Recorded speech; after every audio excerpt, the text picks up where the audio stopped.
நடந்து போடும்போது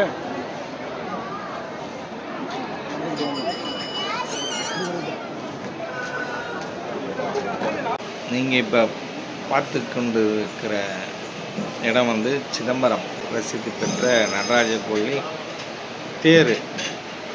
இந்த தேர் வந்து நாங்கள் இருக்கிற வீதி வழியாக தான் ஊர்வலம் போகும். ஊர்வலம் போனால் அதை நாங்கள் வந்து ஏறெடுத்து கூட பார்க்க மாட்டோம். ஏன் அப்படின்னா, இது எல்லாமே ஒரு சிறுபிள்ளை விளையாட்டு.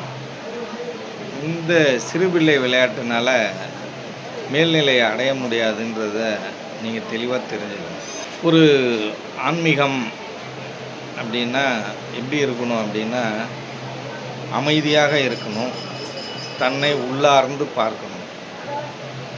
இப்படி ஆரவாரத்தோட ரொம்ப மற்றவர்களுக்கு தொல்லை கொடுக்கும் பட்சத்தில் திருவிழாக்கள்லாம் நடைபெற்று கொண்டிருக்கின்றது.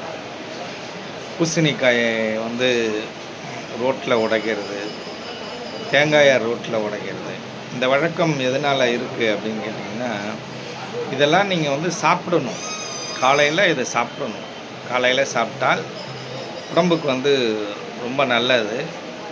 அல்சர் அது மாதிரி ப்ராப்ளம் வராது. உங்களுக்கு தேவையான கொழுப்பு சத்தும் கொழுப்பை கரைக்கக்கூடிய பூசணிக்காயும் நம்ம வந்து சாப்பிடணுன்றதுக்காக சொல்லப்பட்ட விதம் இது. இன்றைக்கி நீங்கள் பார்த்தீங்கன்னா சிதம்பரம் முழுக்க ஒரே டிராஃபிக்காக தான் இருக்கும். யாரும் போகவும் முடியாது, யாரும் வரவும் முடியாது.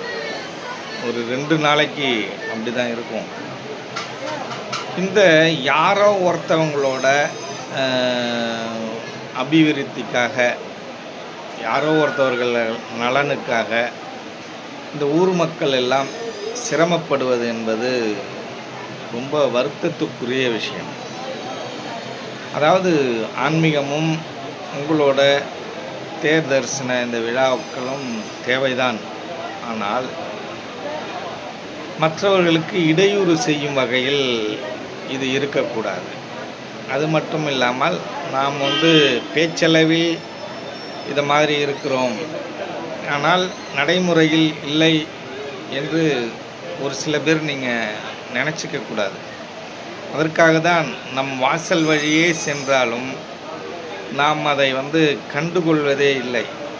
இப்பொழுதில்லை, எப்பொழுதுமே கண்டுகொள்வதே இல்லை. இந்த உருவ வழிபாட்டிற்கு நாம் வந்து பெரிதாக இடம் கொடுப்பதில்லை என்பதை நீங்கள் அனைவரும் தெரிந்து கொள்ள வேண்டும். நன்றி, வணக்கம்.